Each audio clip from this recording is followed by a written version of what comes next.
まさかあんまのふりをして我々の動きを探っていたとは。他们会合了。川の持ち主は大した度胸だ。アリコが入れ墨の模様について気になることがあるそうです。祖母たちの腕に彫っていた入れ墨と似ているので、何か暗号と関連があるかもと。ほう。他祖母也是阿伊努的，所以跟阿伊努的纹身有关。これが注意殿の持っているすべての入れ墨認否でしょうか。そうだ。それにしてもアリコ、よくぞ雪崩の中から死体を見つけ出したな。運が良かっただけです。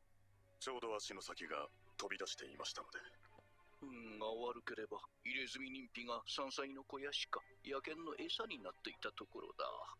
一枚でもかければ金塊は永遠に見つからない可能性があると思うとヒヤリとする話だな。どうなんだアリコ、アイヌの入れ墨と関連性はあるのか。入れ墨は形に地域差があるので、それが隠し場所を示している。肯定是跟阿伊努的这些文化有关，要不然阿西帕怎么能解开？アリコ、月は同じだな。月がどうしたんですか。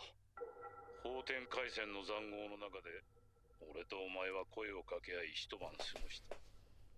真っ暗な他们俩感觉有什么计划吗？の時と変わらない。感觉像是在对一种暗号一样。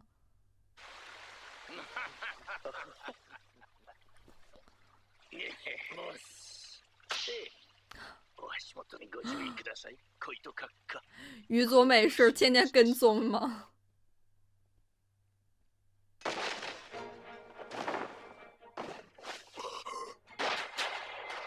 啊？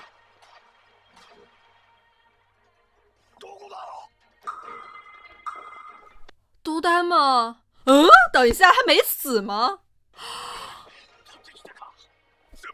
人皮吗？他叛变了。等一下，他们等于说是背刺贺建，那不就是帮都丹他们都是帮土方他们了吗？右手に垂直な岩の壁、左手に丸い岩がある。このまま進むと崖に挟まれて行き止まりになる。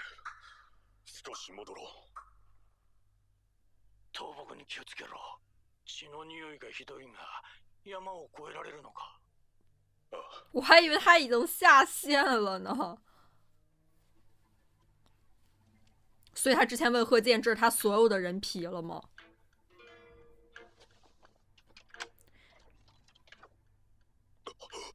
この紛れ、どうしてここに。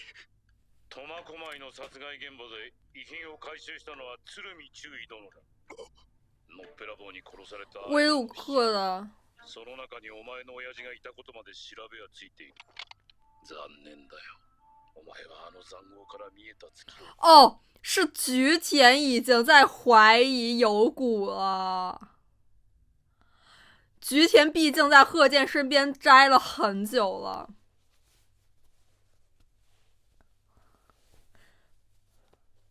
碟中谍啊！毕竟他是阿伊努族人。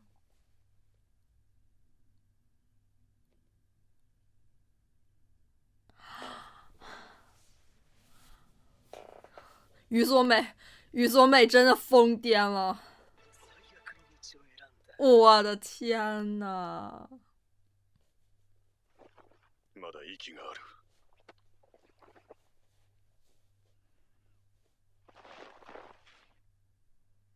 アリコイポッテ。他真的是这个时候才被策反了，而不是之前就有计划的。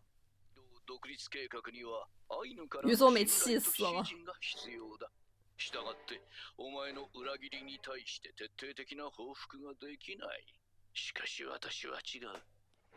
和人もアイヌも区別なく同胞として平等に制裁を加える。アリコ・イポプテの母イカリポポ、兄のヤユフイカ、日高へ嫁いだ姉のレラスへ、甥っ子のイソニン了如指掌。アリコ一等卒、これらすべてを土方歳三のところへ持って行き、在威胁他！我的妈呀，真的是碟中谍中谍。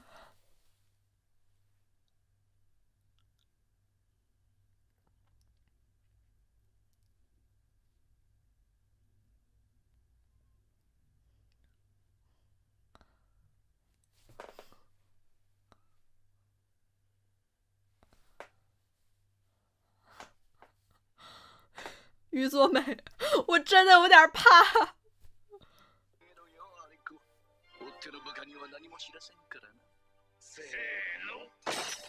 可怜的有谷。こっちは目の見えないじじだぞ。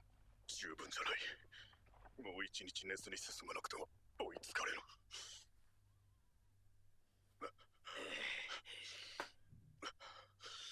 あれだ。ずいぶんやられたな。疲れた。入れ墨人皮を盗もうとして見つかった。这些人皮应该都是假的。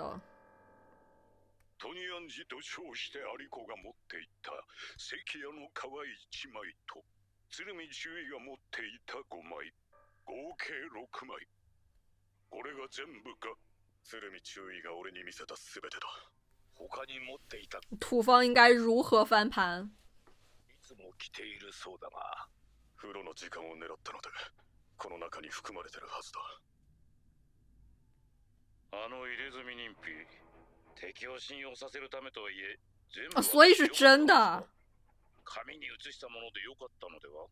川であることが大事なのだ。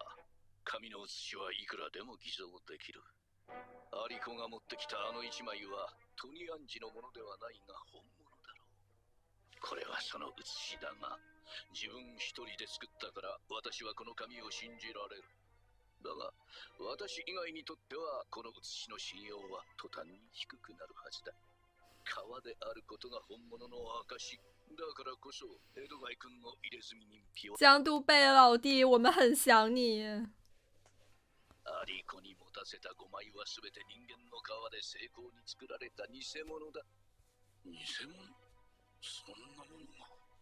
土方歳三は我々を差し置いて暗号を解きかねない。そうなった時、あちらに渡った偽物がきっ但是土方的城府也很深。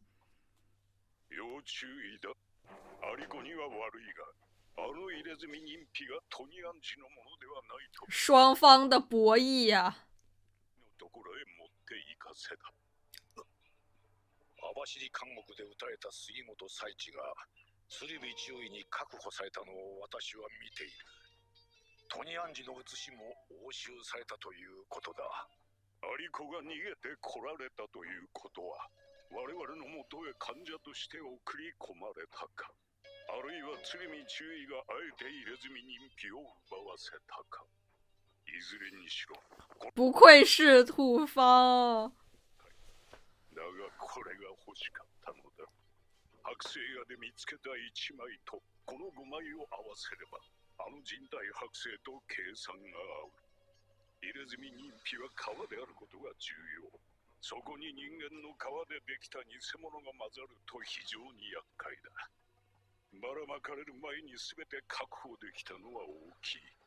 この6枚は限りなく黒に近い灰色。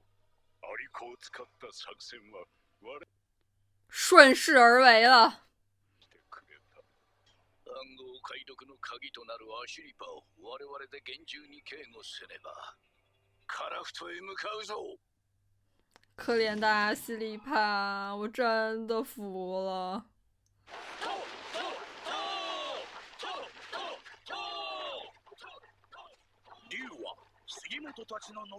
龙真的好样的。竜のやつ、頭の飾り様になってるじゃねえか。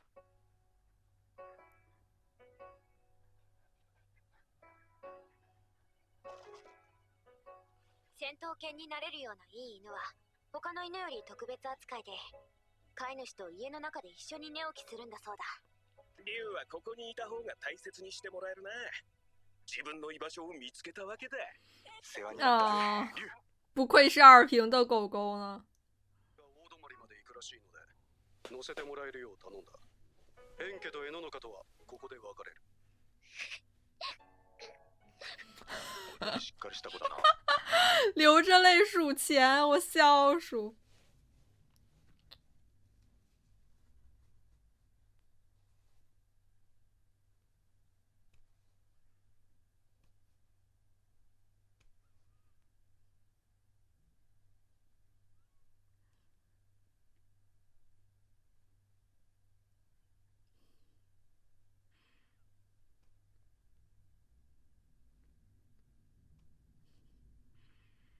哦，两个很好的宝宝。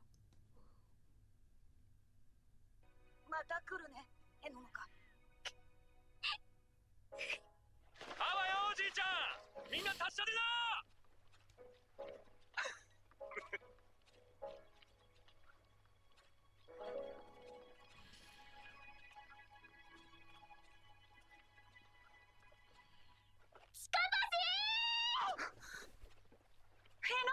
待ってて、俺絶対に。止めてくれ、一人落ちた。大丈夫か、近橋。早く来い。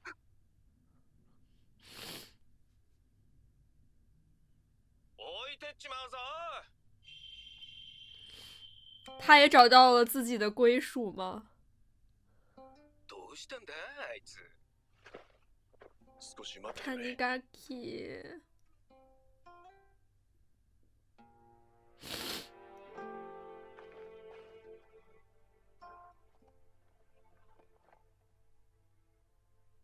谷垣にしぱ。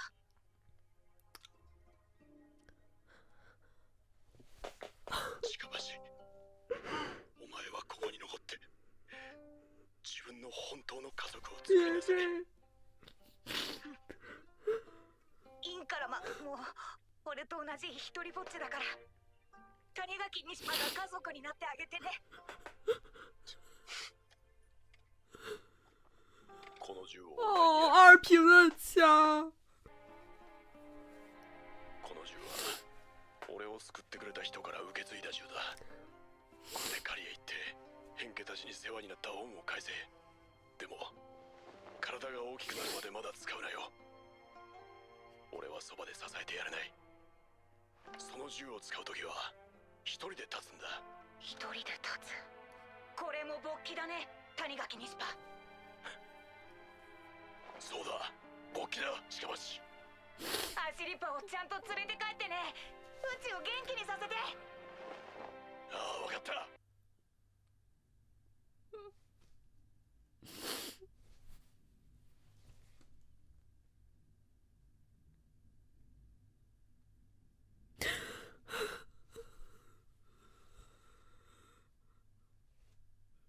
哦，塔尼嘎基，他怎么总是在别离啊？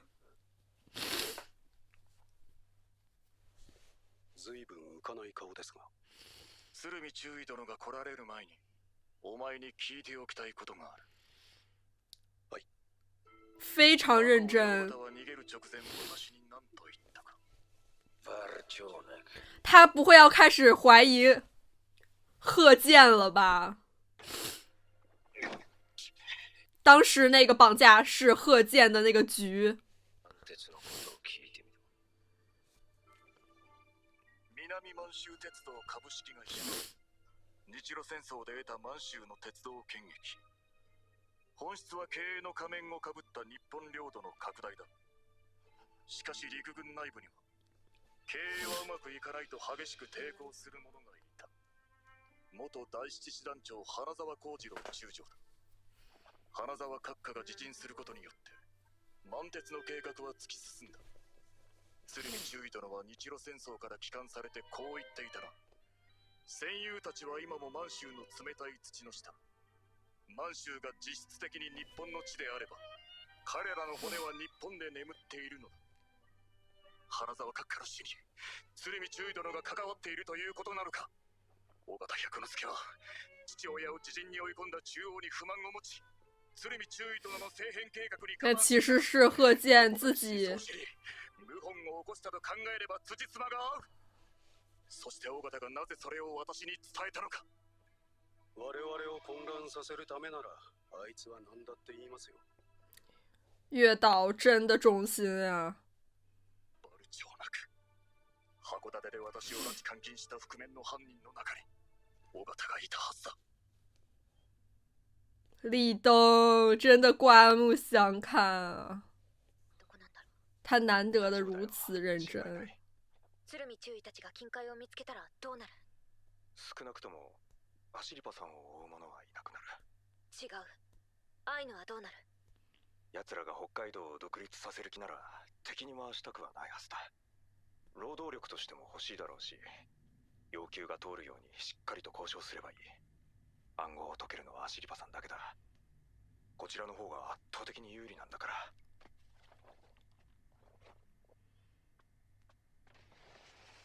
尾形、白石识趣的离开了。あなただって死体を見たでしょ。あの覆面の中にはお前もいたのか、月島。冷静になってください、小糸少尉殿。私たち親子に芝居を打ったんだな。救出劇で恩を売り、父上の大港水雷弾を利用したかったのだろう。尾形が私に満鉄のことをほのめかしたのは、花沢閣下と尾形百之助親子のように、私たちも鶴見中尉殿の駒の一つにされていると知らしめたかったのだ。李登已经看得很清了。もういい、直接本人に聞く。父上の前で全部明らかにさせる。あなたたちは救われたじゃないですか。何？大方も満鉄と花沢閣下の関係まで知っていたとは。てっきり中央に鶴見中尉殿を差し出すつもりかと。何が不満なのか。父親を殺せてあいつも満足したはずだ。尾形が殺した？師父。私もやられたんです。随分と手間がかかった芝居を。あの男、本当に佐渡の人間なんでしょう。でも戦後になって気づいたんです。新潟の第二師団の人間があんなところの野戦病院にいるはずがない。第二師団はあの時、我々第七師団のはるか60キロ離れた山岳地帯にいたんですから。わざわざ9年越しに種明かしして、傷をほじくり返して枯れ果てたところに自分の愛情を注ぎ込む。私を救うのにどれだけ労力を費やしたか。每一个他都花了非常多的心思，我只能说是。仕事も進んでやる兵隊を作るために。でもまあ、別にいいんです。利用されて憤るほどの価値などもともとありません。月島。私の人生には。近海を資金源に北海道の豊富な資源を活用し、軍需産業を育成、政変を起こし軍事政権を樹立。这些被利用的人，他们自己心里也清楚，只是甘愿如此了。満州を実質的な日本の領土に。大変よろしいじゃないですか。それが全ての最終的な目的なのか、鶴見中尉殿の。本当の目的は分かりません。彼は甘い嘘で救いを与えるのがお得意ですので。でも鶴見中尉殿が行こうとしている場所の途中に政権転覆や満州進出が必要不可欠ならば、彼について行ってる者たちは救われるんだから、何の文句もないはずだ。大家心甘情願為其粉身碎骨。何かとんでもないことを成し遂げられるのはああいう人でしょう。私は鶴見劇場をかぶりつけてみたいんですよ、最後まで。今聞いたことは全て胸にしまっておいた方が賢明です。いざとなれば鶴見中尉殿はあなただって平気で消す。そしてその汚れ仕事をするのは私です。别这样对李登，尤其他还那么依赖月岛。鶴見中尉殿すごい。それじゃあ鹿児島で偶然出会ったのも仕組みってことではないか。一个宿命的一个相遇是吧？觉得他不愧是，不愧是那个杂技，杂技天赋拉满了。不死身の杉本さんや。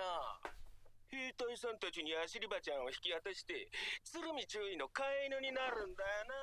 聞こえの悪いこと言うんじゃねえよ。結局加担するならよ、小樽でそうすりゃよかったろうが。昔は誰にも懐かねえ一匹狼だったんだぜ。へえ、ひよったんだ。あん時とは状況が違うだろう。鶴見中尉たちは暗号さえ解けたらアシリパさんには何の用もないんだ。土方歳三と違ってアイヌは背負わせて戦わせることもない。アシリパさんのことを考えたらこれしか選択肢はねえだろ。アシリパ山原痛恨那些人。お前さ、惚れた未亡人に金渡すのはどうなったんだよ。もらう取引はしてるさ。その人が治療を受けられるだけの額は。俺はいくらもらえるんだい。俺が川山用してたわけ前は何百円ぽっちじゃねえぞこら。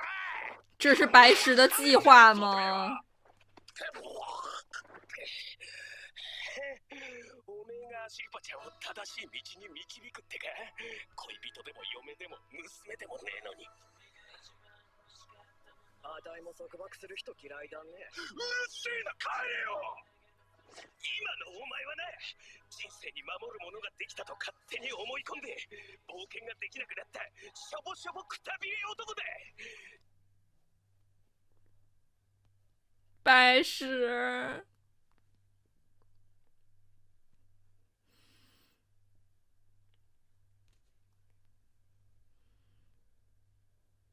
他们现在确实是错位的。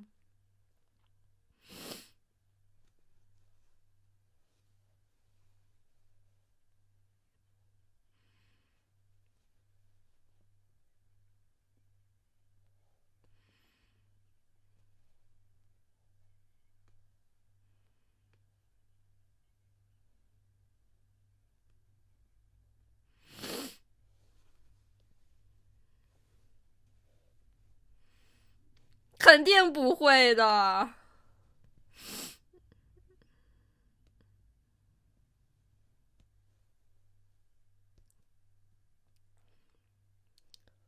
白石，这个家不能没有你，我只能说。我觉得前面契卡帕西他的这个离队真的是可以预见的吧，就是毕竟结合他的身世来说，他一直都想要有一个家庭，包括就是上一集他们在演那个就是非常离谱的小短剧的时候，他心里也一直都憧憬着一个家，一个美满的家吧。我也很为他能主动做出自己这样子的选择而为他感到高兴吧，很心疼 Tanigaki， 然后他也是在离别的时候又掉下了眼泪呢，而且一路一直以来他也都有在传授就是二平教给他的东西给到契卡帕西吧。我觉得 Tanigaki 真的是一个很好的父亲一样的形象角色吧。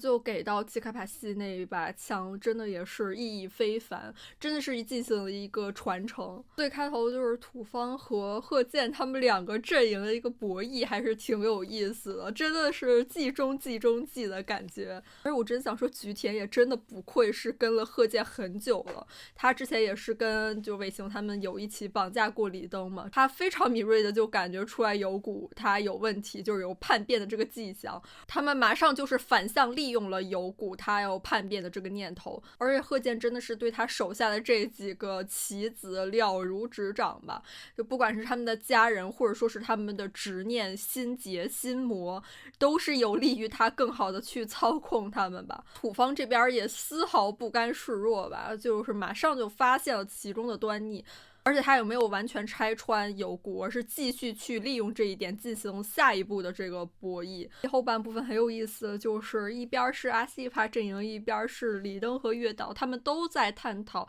到底贺建是一个什么样的人嘛。贺建真的是甘愿花出非常多的心思精力时间，就是去组建他的这一支为他赴死的军队吧。就像月岛说的，就是这些人其实也都明白自己被利用，但是还是心甘情愿如此吧。那他其中一个目的就不想让这些战友们的遗体在就不是日本的土地上。可见他策划了整一场这个绑架李登的这出戏，好去利用他和他爸爸，然后去获取海军的这个资源，控制这个南满洲铁道公司，然后去推进这个东亚北部的领土扩张，同时也对抗了像尾行的父亲这样子的就是反对势力吧。月岛他其实也在疑惑尾行为什么当时其实早就知道了这个其中的利益关系，但是并没有向中央去揭发贺建。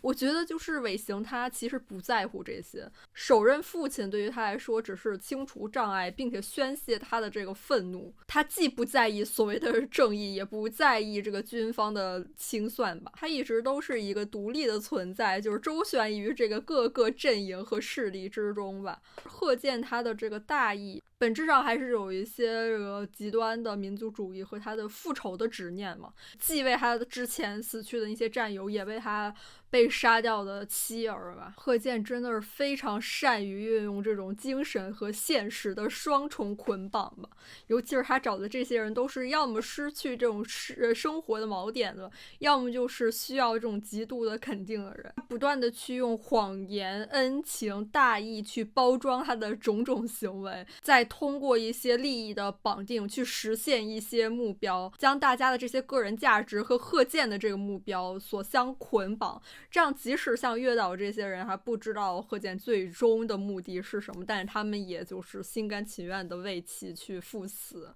真的也很痛心吧，就像月岛所说的，大家都是被谎言所救赎。